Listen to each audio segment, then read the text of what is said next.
Hey guys, welcome to another episode of The Rachel Cruze Show. I have a very special guest on in this episode. Candace Collins is here, and her money story is just remarkable, you guys. When I heard it, I was like, man, I want her to come on because I know a lot of people are walking this money journey and probably have a very similar story or in the middle of their story that was just like yours. So, Candace, thanks for being on.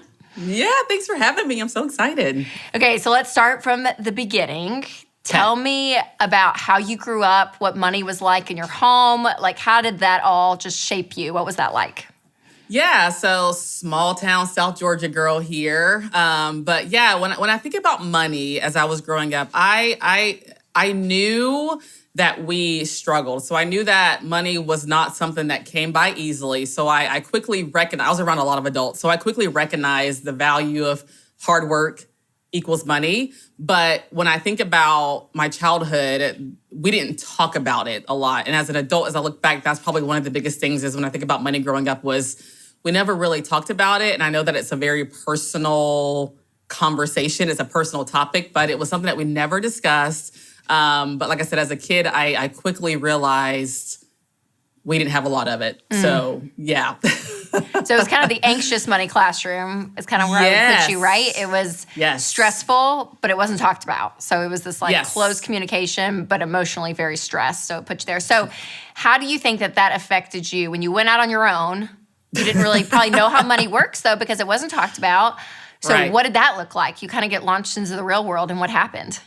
Yeah, I probably did what most people have done, right? They get that small taste of like money and freedom, and it's just like spend, go crazy, do all the things that you never got to do when you were younger because you have that taste of what freedom looks like financially. And so, yeah, I was wild financially from day one, you know, and being one of the first in my family to go to college. It was one of those things where, you know, I quickly dove into the student loan life and quickly realized, oh, wow, I can get extra money as a result of this. And I just spent and spent and spent.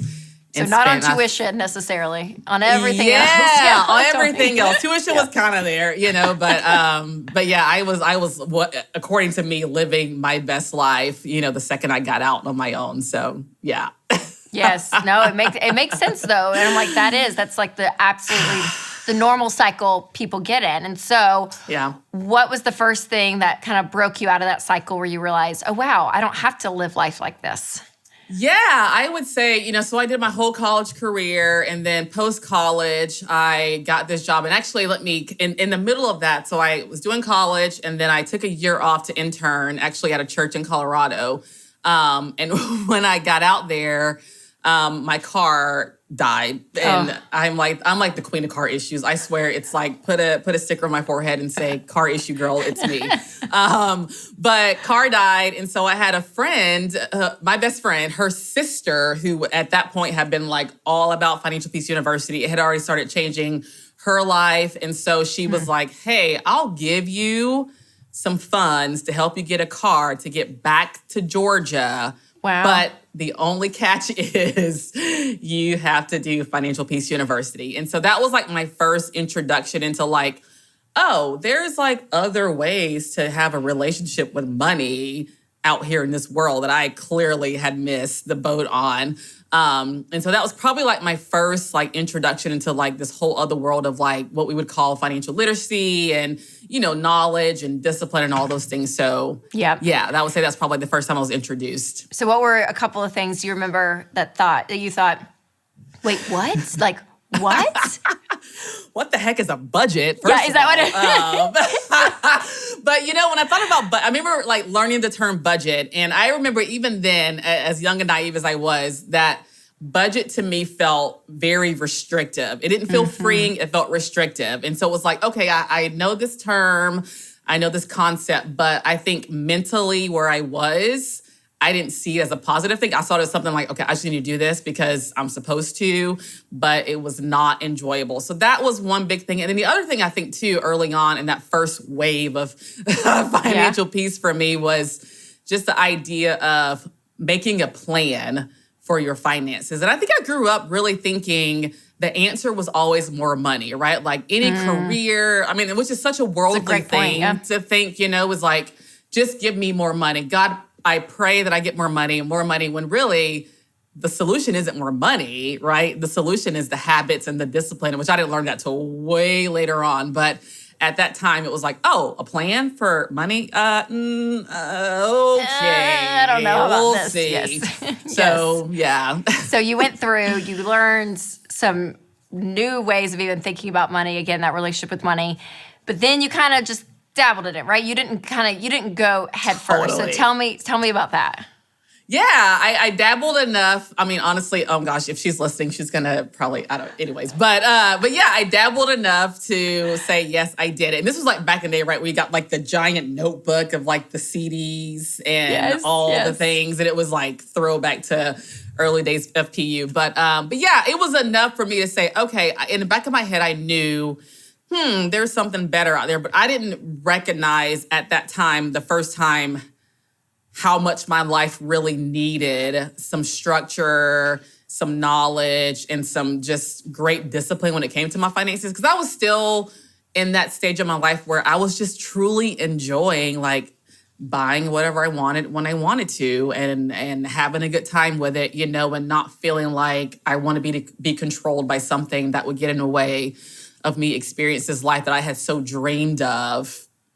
Yeah. Because growing up, I was told no a lot when it came to financial things, right? Like if I wanted something, I was told no a lot, which looking back now as a mom, thank you. But, that's right. But at the time, when I got to that point in my life, I was like, I don't get to say no to myself because I don't have to, I'm the adult. I get to make the decision. I get to make all these, at the time, great decisions. So Yes. So you realized, okay, I'm kind of half in, half out. And you did that for how many years, would you say? Oh, gosh, so many years. I would say that was probably around 2007. And then I don't even know what year it is right now. We're in 2021. Thanks, COVID. Yeah.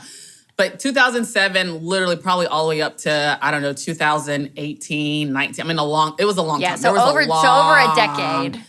Over a decade. Chunk of time. You're kind of in and out. Okay, then recently, over the past few years, what got you like back on board and you were like full out doing it? Yeah, so my church, who's really passionate about just financial freedom, being debt-free, and all the things. So one year they offered a Financial Peace University for free for staff. And so I was like, what the heck? Why not? I know what it is. I kind of know the concepts, but I mean, if it's being offered, I'm going to do it, right? And so, and at that point, I was a mom. So prior to that, single, living my best single life that there is with no responsibilities. But yeah, so fast forward, at that point, I'm a mom. And so I think even becoming a mom, I recognized I've got to get my ish together. Like I've got to get things together because I've got this little child now who's relying on me. I just knew there were stressors in my life that were directly related to finances. And I knew that was impacting my daughter, my parenting, our life. And even at that point, we weren't even living on our own. We were living with people because I couldn't even afford to live in our own space. And so taking it that time as a staff person, I was like, okay, I can be into this. So I took it twice. Like I took it that first time as church staff. Then we did it as an entire church a couple of years ago, right before COVID hit. And I got to lead in that stage. And so with that, that's where, because I had to lead, it really, truly changed. Because I think there are parts of the journey where something happens, right? Like I said earlier, I'm the queen of car issues. Car issue happens, it depletes my emergency fund. I'm like discouraged, like forget this, I can't do it. And it's so easy to just kind of fall off the bandwagon, right? And so I think that's where it started to really click on, Candace, like what you do now in your life sets both of you up for some great things in the future, or you can choose to continue to live the way that you're living, pinching pennies with no budget, no discipline, no real care for your finances, and continue kind of this life and mindset that you've always lived, right? And I feel more pressure as a mom that I didn't feel when I was doing those same decisions as a single. But that was probably where things started to truly shift for me when I took it again for the first time as a mom with our church staff. I love that because it gives you this bigger picture, right? Especially when you have a little one in your life, suddenly you're thinking, okay, this life is not all about me, it's them. So Candace, what were some of the hardest moments for you when you decided, okay, I'm gonna be fully committed to this process? Oh, goodness, so many. I think one of the things too was just, first of all, I think recognizing, okay, I cannot live my life the way that I've always lived it, right? And so being able, the power of saying no, no is a full sentence, right? So being able to say no to things that I typically said yes to was one of the biggest things. And then also, I think, especially as a single parent, like getting baby step number one accomplished it's a feat in itself, and it can take a long time. And so I remember getting baby step number one finally completed. I was like celebrating it. People were celebrating it with me. And then bam, within like a week's time, I needed 4 new tires. And I'm like, again, queen of the car issues. And I'm like, are you kidding me? You know, and I remember sitting there in tears, like, I mean, cool that I can cover it, right? But still, I had just accomplished that. And so, but you know, again, when I think about the community that I've surrounded myself with in this journey, though I was like disappointed but excited at the same time that baby step number one did the job that it was supposed to do, but I knew I had to start over, which took so much hard work the first time around. I had a friend who was like, hey, I have watched you work so hard at this, and I am so proud of what you're doing for you and your family. And so if you can get yourself to this point back on baby step number one, I will match the rest to get that emergency fund fully funded. And so I worked hard at it, and I did it, and they matched the rest. And so we were back at baby step number one within weeks. And it was just, you know, and that's what's cool, Rachel, is when I think about the community that Financial Peace University brings, you've got people out there who are on baby step number 7, which is what we all aspire to do, who are looking for opportunities to do the things that they did for me. And so it's just like this cool sense of, you've got people on the other end who are like, I can do this because this process, these tools have changed and saved my life. And so it's just, I just get overwhelmed thinking about how many people have stepped in. And that was a huge moment for me to say, you know what, it's worth it to keep going because someday I get to do that later on. And that's exciting. But in that moment, knowing that those people cared enough to say, we'll help you get back there. You gotta do a little bit of work, but we'll help you get back there. Yeah, I mean, that's the life-changing thing, right? And like you said, those people that are further along in the baby steps, being able to give and that generosity that they're able to do to people like you on your journey, I'm like, oh, it's amazing. That's so beautiful. I love that. People stepping in the gaps that you're like, yeah, okay, I can do this because of all the hard work. So that's incredible. Yeah, and I think there's value in, I mean, anyone that knows me know that I'm pretty open about this journey. And I think being open about it is what kind of gives people the freedom to actually say, I want to step into some of those harder spaces in it. And so it's been about really just me sharing and being open even about some of those darker parts of this journey that actually gives other people opportunities to step in, because I don't know what their story is, right? But then I learn about their story in the midst of them helping and serving us in that. And I've got tons of stories like that, but it's just, you know, don't be afraid to just open up and just share where you are on a journey, because people are out there listening and waiting for these opportunities to serve and give and live like no one else. Yes, that and just the encouragement of your story to others. I love that. So great. Yeah. So tell me your financial status today. Where are you at financially? Yeah. Where I am right now is, so I am in baby step number 2, which a lot of us probably know it's one of the hardest steps because it can be one of the longest steps. And I've got about a little under $61,000 left to pay all student loans. So credit card debt is completely gone. There's no car debt. It's all just student loans at this point. And I'm just continuing to gazelle at it and go at it hard. How much have you paid off total? I started off with about $80,000. So what that math is, I am not a math girl, but you're chipping away. Hey, 20 grand. No, it's I'm head in, you know. It's amazing. And you're a single mom and you're doing it. I mean, like that's the hero. I mean, to me, I'm like, you guys, especially single parents. I don't know how you do it, number one, so you're incredible. But number Same. two, the fact that you're saying, okay, I'm going to keep chipping away and I'm going to keep at it. And it's that consistency that really pays off. And like you said, even I heard your tone when you said, I don't have any credit card debt anymore, no car loans. Like even that just feels like freedom. Like you have this taste of peace. You're like, okay, now the student loan, we hate Sally Mae. We're ready to get her out. I know you are. But but it's proven that you can do it. Yeah. It's proven that you can do it. That when you set your mind to something, it's different. And that's the thing with people is you woke up a few years ago saying, okay, where I'm at today, I'm not happy with. So if you keep doing the same things, you're going to keep getting that result. And so flipping it on its head again for you, which I kind of love that you took Venice Beach University 3 times. I do it because that's a lot of people's story. But that's a lot of people's story. But it's encouragement to say, hey, sometimes depending on your life circumstance, where you're at, everyone's story and journey is going to look different. And so you've just done a beautiful job sharing that. And I think for a lot of single parents, you really are. You're someone that people can look up to and say, okay, if she can do it, I can do it. So what encouragement do you have if there is a single mom watching this or a single dad trying to raise kids and working and doing it all? What would you say to them?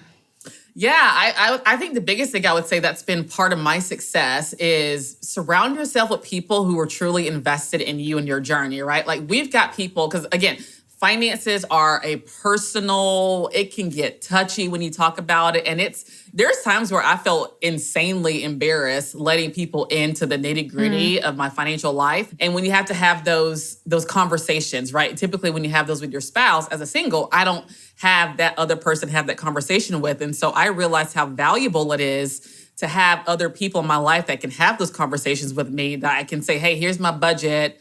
Help me look at it. Hey, I really want that yellow coat. Please talk me out of it, because that's happened as well. But surround yourself with people who care for your future as a parent and as a person, because that directly impacts the future of your kids and the generation and what you can do to raise your kids to be financially free themselves. So that's probably my biggest thing. And the other thing is to don't be afraid if you have to start over. Like give yourself some grace, because again, I've done it 3 times and I have messed up amidst all 3 times. And sometimes you just got to say, all right, hey, it's okay, messed up, but hey, I've got the tools, I've got the resources, I've got this community around me that's going to cheer me on, and I can keep going forward, because it's not the end of the world if a mistake happens. And so giving yourself grace in that, I think, is huge. And what you do right now with your finances actually impacts everything that you do as a parent. Like I have learned my stress, my mental health, all those things are directly impacted by my finances. And so I just think it just completely gives you a whole sense of freedom as a parent, even just to keep going, go after it, and your kids will thank you for it later on. Absolutely. Well, I think those are 2 really great points, because I think especially after the year we've had in 2020, there's so many stressors in life that we can't control. And we talk about that a lot on the show, but there are things that we just can't control. I mean, and we can sit there and wring our hands all day, but you can't control that person. You can't control Washington. You can't control the pandemic. Like you can't control these things. But the 2 things you mentioned, you can control. You can control the people you hang out with.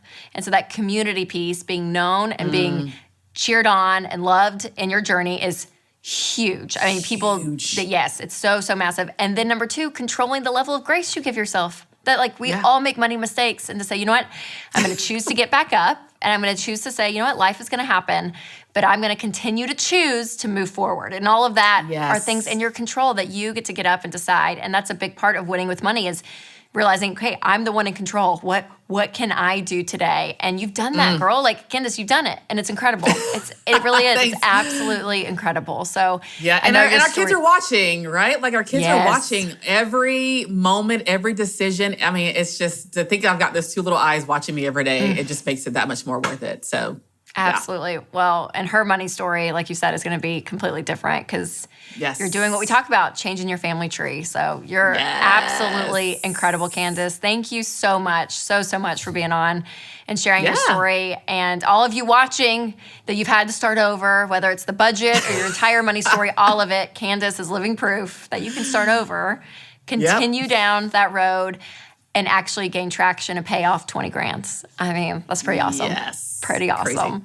Well, thanks again, Candace. I so appreciate you. Thank you so much. Thank you.